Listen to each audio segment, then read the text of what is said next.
For over a century, one company has had a sense for pioneering science, pushing the boundaries of imagination that you can taste, smell, and touch. While we're in the thick of earnings season, I don't want to lose sight of companies that are riding powerful long-term themes. Take International Flavors and Fragrances, IFF, the stealth technology play that develops proprietary flavors and scents for the food, beverage, personal care, and household products industries.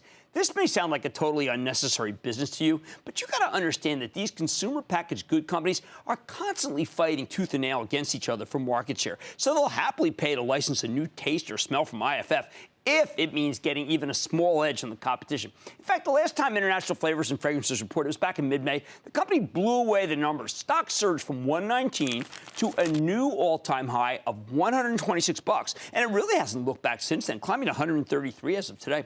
Yep, this little-known company has had a remarkable run from the February lows. So I want to give you a better sense of the story here, especially since it's reporting again on August 8th. That's why we went straight to the source, speaking with Andreas Fibbig. He's the chairman and CEO of International Flavors and Fragrances at his company's headquarters in New York City earlier today. And let me tell you, it was smelling just fine. Oh, and this is just my own bespoke fragrance. No big deal. Take a look. Andreas, you run one of the great growth companies of all time. Your growth is still strong, and the company's been around forever. Is it because you offer a value proposition to your customers? Absolutely. And you were saying the company is 127 years old, so we are around for quite a while. And the value proposition is that basically, if you look at repurchasing of things you eat, then the taste plays an important role. The same is actually for the smell. So if people want to see something which is really great, then they want to have it again. And that's where we are coming in. And if you look at our cost of goods for our customers, it's a relatively low part. It's probably between 2 and 5% of their cost of goods. But the value we're creating is enormous. Well, how do you know what tastes good and smells good? And first of all, Jim, it's different from country to country. We see enormous differences between Asia, Europe, or the US. What we do is every single year, around about 500,000 consumer interviews to find out what do they like, what are the latest trends, and what do we have to develop to delight them for the next day and the next month. Well, who determines exactly what tastes good or bad? Because I've got to tell you, in some places, what tastes good is what's disliked in other places. Absolutely, and that's what we see in the geographic differences. So what we do is actually, together with our customers, we test it with the consumers, and we go and figure out what they really want, and that might be different. And as we discussed before, there's an acquired taste, and there's probably something which they have in their genes already that bitter is not good for you, and you should be careful with it. And that might be a good mixture between acquired taste and taste which is already in your DNA. Well, I know that there's some businesses that are really on fire for you. I mean, high single digit. The fabric business, what smells clean? But I can't figure out in the world, other than what my mom told me was clean, what smells clean. How do you know? And that's probably a good indicator, because I think we all acquire these kind of senses during the time of our upbringing, and then we go and fall back to that. And if we think we had a good experience during our childhood, then this is something which makes clean for us. And again, that might be different from country to country and from geography to geography. How about taste? How much is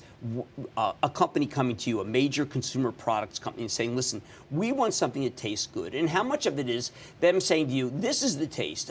We want the taste of salt. We want the taste of sugar, but we don't want fat. We don't want empty calories. Yeah, that's a process. We get a lot of briefings from our customers, and they tell us what they really want. Then we look into our results we had from our consumer research and come up with a product which fits exactly to that brief. Then we do the testing again, and then hopefully our product is selected, and in many cases it is. Now, there are people, I'm sure, at your company that are masterful at this, that have done it for a long time. Would they say, this is what I think you're going to like soon? Because I see taste change, but I can't predict where they are. Yeah. There are many people, and in the different parts of the businesses, you have the perfumers, for example, and you will meet one in a couple of minutes, and they have their own experience. On the other hand, you have the flavorers. They do the same thing for the taste. A flavorist. There's a person whose job is a flavor. I want that job. Absolutely, yeah.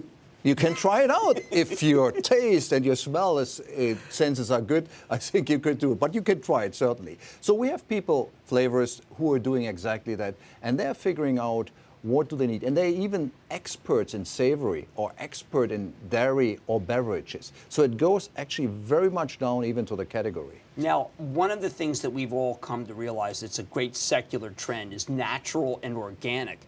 Where does IFF play in a world where we might think that artificial flavors, we can't have it, artificial taste? What really matters is it's got to be right off the vine. It's got to be farm to table. Yeah, we play certainly in both areas. But I have to say, if you look at chemicals, you have chemicals everywhere. We have chemicals in our body. So I think you can't get rid of chemicals, and it would be a very, very short story.